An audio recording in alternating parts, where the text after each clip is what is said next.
I am here with Loren and Jim. They are sort of the masterminds behind Bob's Burgers, in a way. Old farts.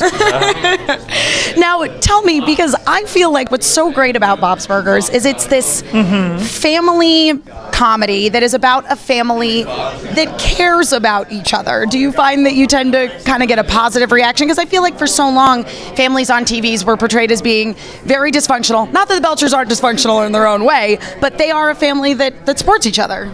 Yes, I think we call it sometimes the Archie Bunker trap, where you think in order to have comedy, you need conflict, and in order to have conflict, you need to have characters who are really fundamentally at odds. The obvious example is like the son is gay and the dad doesn't accept that, and so I think it's just an accident of like some sitcom traditions, a little bit of lazy writing, and we avoided that, and we're lucky, and the network was there for us.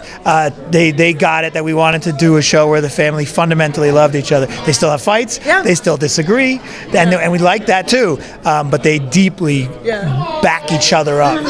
Yeah, and they even say they're Belchers from the womb to the tomb. So they're all in it together, often against the forces that are conspiring against them in the outside world.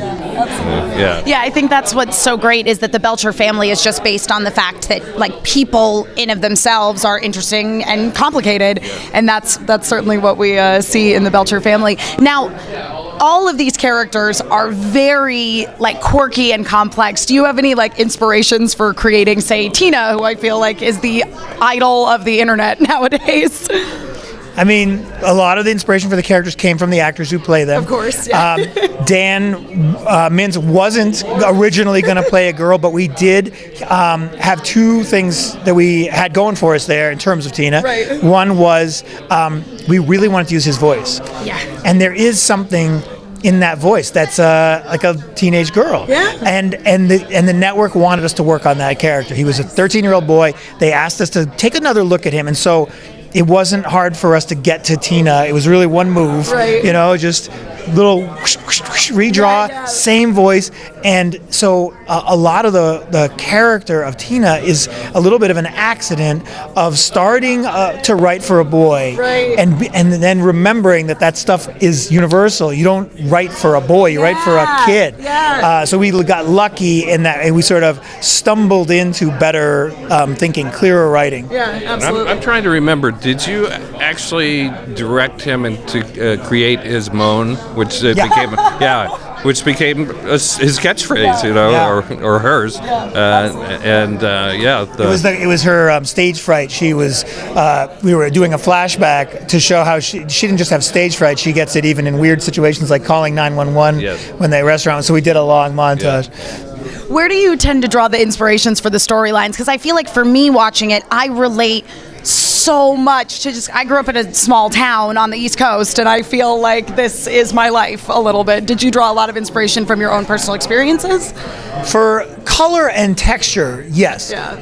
For stories, we have a great staff of writers. I mean, they're fantastic. It's their job to mine their lives, to mine anybody's life, and help create the actual stories. Really, the texture and the sort of grit and feel. That's sort of just a filter we put on everything. And a lot of it is based on when you were living in San Francisco when you created this show. The architecture, we stole the architecture, but Victorians exist on the East Coast too. But we got lucky because San Francisco, they paint the houses so colorfully. So in a way, they helped us find our color palette. It looks like you just were living within the Belchers' little town. Now let me ask you this: what kind of storylines can we look forward to coming up? Anything you're allowed to divulge, talk about, share? Allowed to? What? Who's going to prevent us from talking? I mean, I was going to say you're the ones in charge.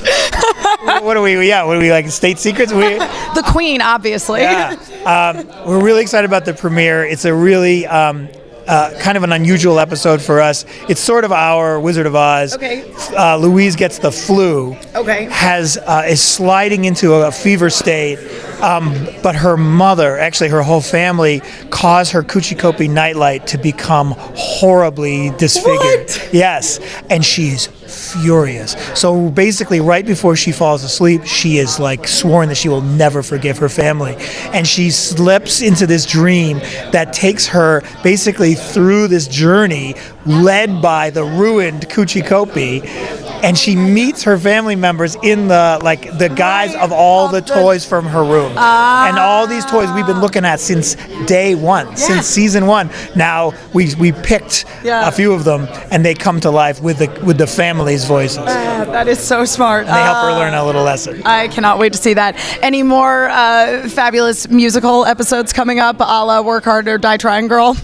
Yeah, it's hard to stop. We really enjoy doing that. I mean, there's going to be music sprinkled throughout that episode. Fluise that I just mentioned has something like 5 numbers in it. Okay, awesome. There's a Thanksgiving episode called The Quirky Turkey no, it's not called The Quirky Turkey. For some reason, we can't call it that. I can't divulge the name of that episode. The name of the episode, but it's a Thanksgiving one. Thanksgiving episode, and the kids, it's our take on the producers. The kids basically take over the shitty Thanksgiving pageant with the goal of making it so bad that it gets shut down. Yes. And it ends with this kind of gore and song. That sounds like classic Belcher children. Well, thank you so much, guys. Have a good rest of your Comic-Con, and it was lovely meeting you, and I look forward to seeing the next season. Same.